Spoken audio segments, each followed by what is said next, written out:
Welcome back to the program. For more on our top stories and others, please visit our website, channelstv.com and youtube.com/channelsweb. You can also watch us on the go on your mobile device. Log on to m.channelstv.com or download the Channels TV app for Android, iOS and Windows phones from their respective stores. Now, having the Channels TV and Channels 24 app will give you access to news and updates. You also have the eyewitness feature, so you too can be a part of the news.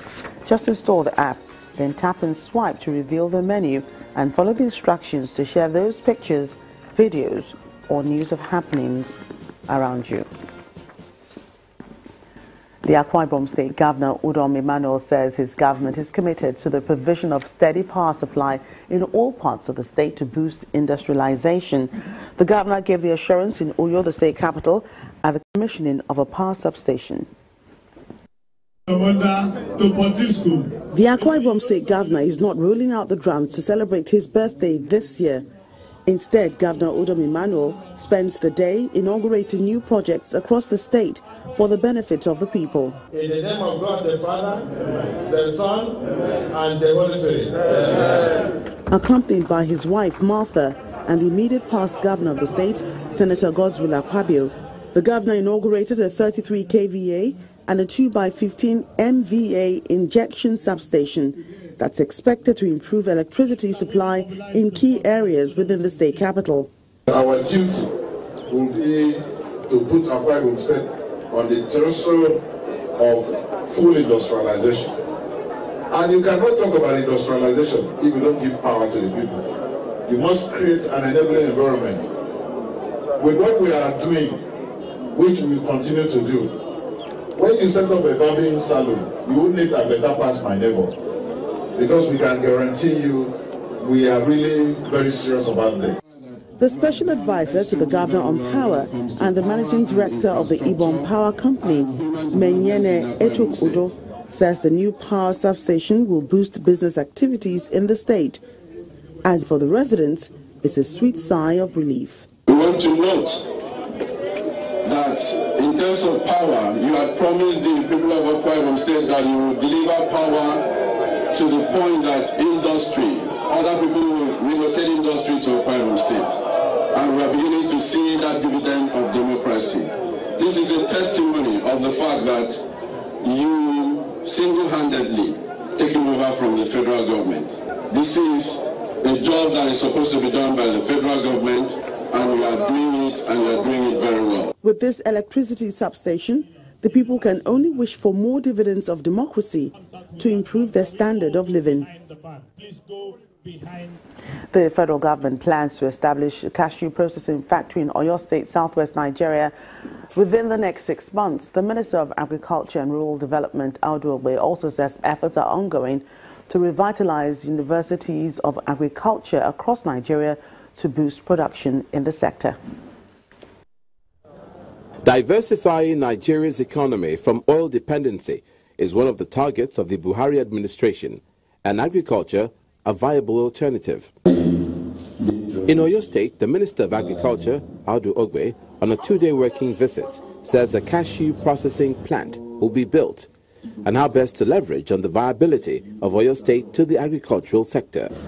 The cassava here will move from just making gari to producing industrial starch, ethanol, cassava syrup, which the breweries are looking for, cassava chips, which the Chinese are looking for, which has been a bit of a problem to export because of transportation costs. We shall deal with that. Unfortunately, most of the shea butter from Nigeria is exported raw to the Republic of Benin and processed there. It's the same with cashew nuts.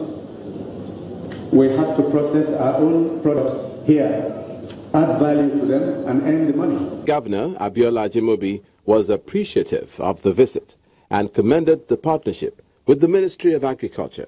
They are here to provide us with what we call the basic ingredient of survival, with a very long value chain.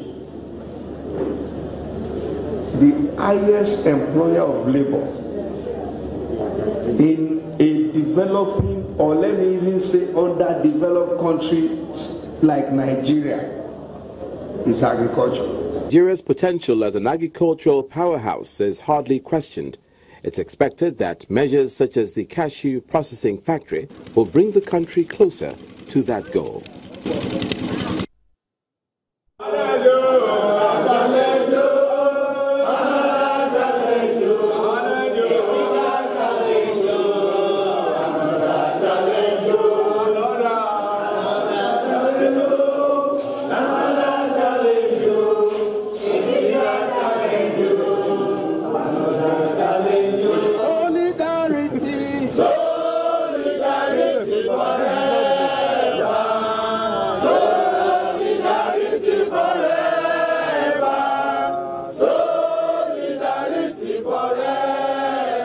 Members of the Nigerian Union of Teachers Kogi State Chapter are appealing to lawmakers at the National Assembly to exclude teachers from the proposed calls for autonomy of local government councils.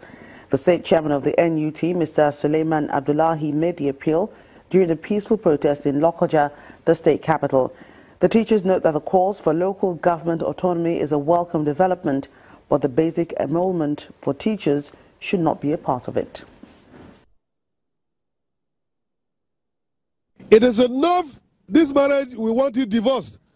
Let them go their way and our money be returned to the state so that we can get what is fully and rightly our emoluments.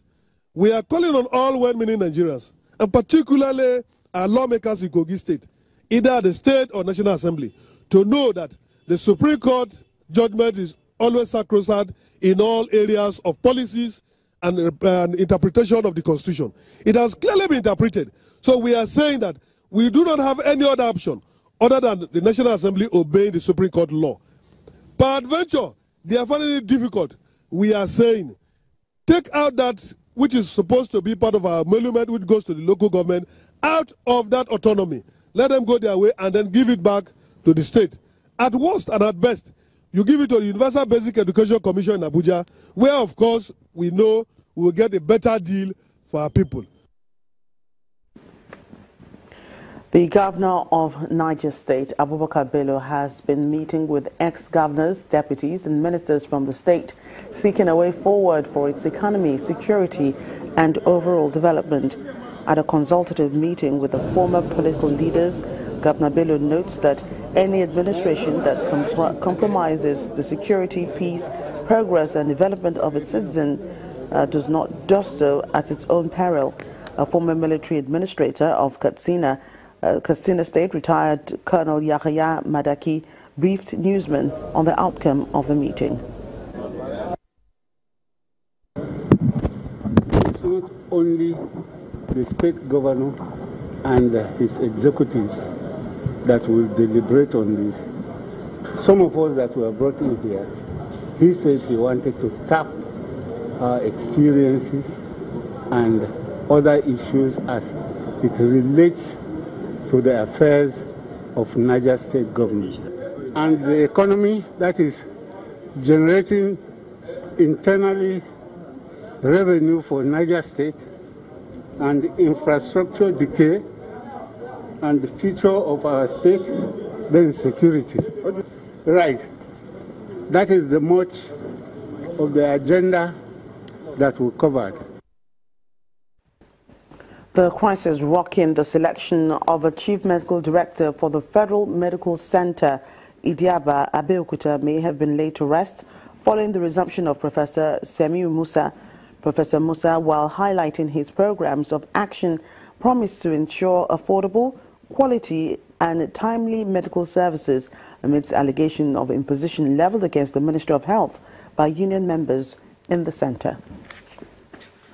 Adopting a multidisciplinary approach to render prompt and excellent medical services that is affordable, backed with up-to-date research in order to contribute to the global health system. Adopting an increased judicious use of modern technology, including an efficient deployment of the relevant information technology